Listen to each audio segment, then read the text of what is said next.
Hi students, today we are going to learn about continuous statement. Continuous statement, unlike the break statement, is used to skip the remaining part of a loop and start with next iteration. So continues statement அப்படின்னா என்ன அப்படின்னு பார்த்தீங்கன்னா, இப்போ வந்து நம்ம break statement எடுத்துக்கலாம். So break ஸ்டேட்மெண்ட்டில் பார்த்தீங்கன்னா ஒரு one part of the loop இருக்குது அப்படின்னா, ஸோ அந்த லூப்பில் நம்ம வந்து நெஸ்டட் லூப்பில் பார்த்தீங்கன்னா நம்பர் ஆஃப் லூப் யூஸ் பண்ணுவோம் இல்லையா. ஸோ அதில் வந்துட்டு ஒன் பார்ட் ஆஃப் த லூப்பில் மட்டும் நான் வந்து பிரேக் அப்படின்ற கீவேர்டை நான் வந்து அசைன் பண்ணியிருக்கேன் அப்படின்னா, ஸோ அந்த லூப்பு மட்டும்தான் அது ஒர்க் ஆகும். ஓகே, ஸோ அது பிரேக் கீழே இருக்கிற நெக்ஸ்ட்டு வேறு என்னென்ன ஃபாரோ இல்லை ஒயில் லூப் அந்த மாதிரி லூப் கொடுத்துருந்தோம் அப்படின்னா அது எதுவுமே ஒர்க் ஆகாது. இதுதான் வந்து பிரேக் அப்படின்னு நம்ம ஏற்கனவே பார்த்துருக்கோம். ஓகே, ஸோ இப்போ கண்டினியூ என்ன அப்படின்னா, பிரேக்கும் கண்டினியூக்கு என்ன டிஃப்ரென்ஸ் அப்படின்னு பார்த்தீங்கன்னா, இப்போ கண்டினியூ என்ன பண்ணும் அப்படின்னா அந்த one part of the loop work ஆகிட்டு எவாலுவேட் பண்ணிவிட்டு so next part of the loop இருக்கு இல்லையா, ஸோ அதையும் பார்த்திங்கன்னா கண்டினியூ பண்ணும். ஓகே, ஸோ அதையுமே வந்து ஒர்க் பண்ணும். ஸோ இந்த மாதிரி யூஸ் பண்ணுறதுக்கு தான் வந்து நம்ம கண்டினியூ ஸ்டேட்மெண்ட்டை யூஸ் பண்ண போகிறோம்.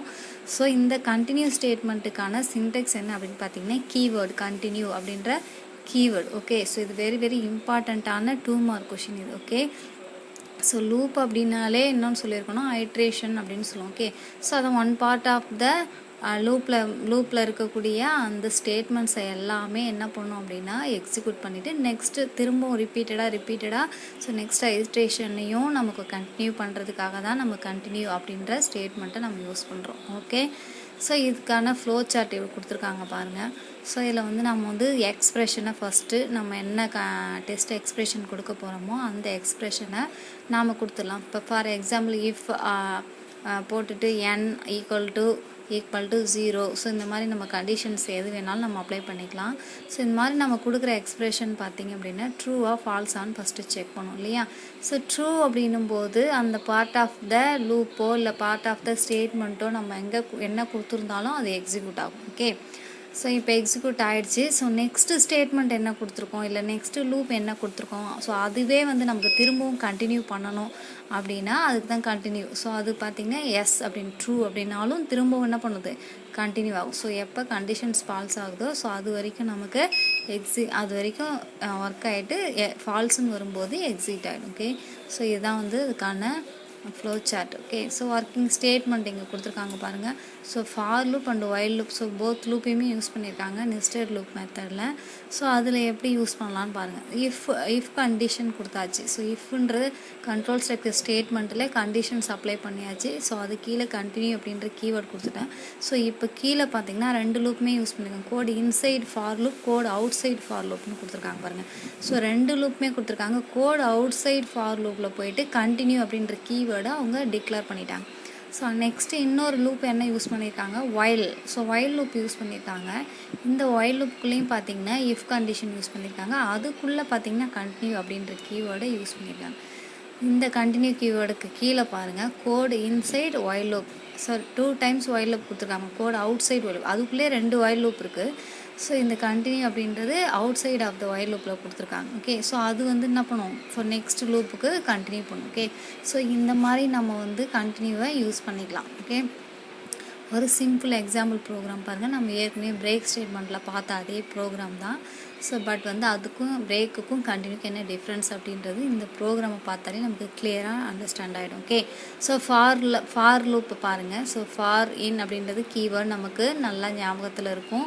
ஸோ ஃபார் போர்டு அப்படின்றது நம்மளுடைய வேரியபிள்.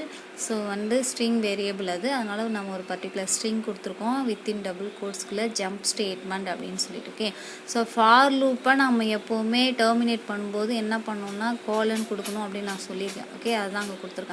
இப்போ ஃபார் லூப்புக்குள்ளே பார்த்தீங்கன்னா இஃப் அப்படின்ற கண்டிஷன் யூஸ் பண்ணியிருக்காங்க.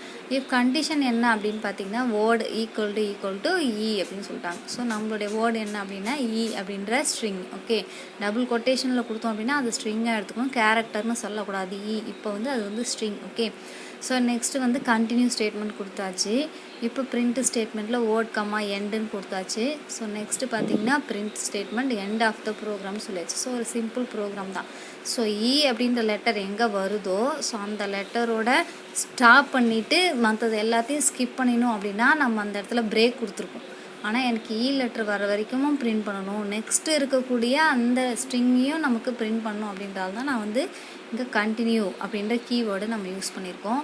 ஸோ கண்டினியூ அது மட்டும் இல்லாமல் நெக்ஸ்ட் ஸ்டெப்பு என்ன இருக்குது அப்படின்றத கண்டினியூ பண்ணிவிட்டு நமக்கு எக்ஸிக்யூட் ஆகும். ஓகே, ஸோ இப்போ அவுட்புட் பார்த்திங்கன்னா தெரியும். ஸோ ஜம்ப் ஸ்டேட்மெண்ட்டுன்ற ஃபுல் மெசேஜும் நமக்கு வந்துச்சு பாருங்கள்.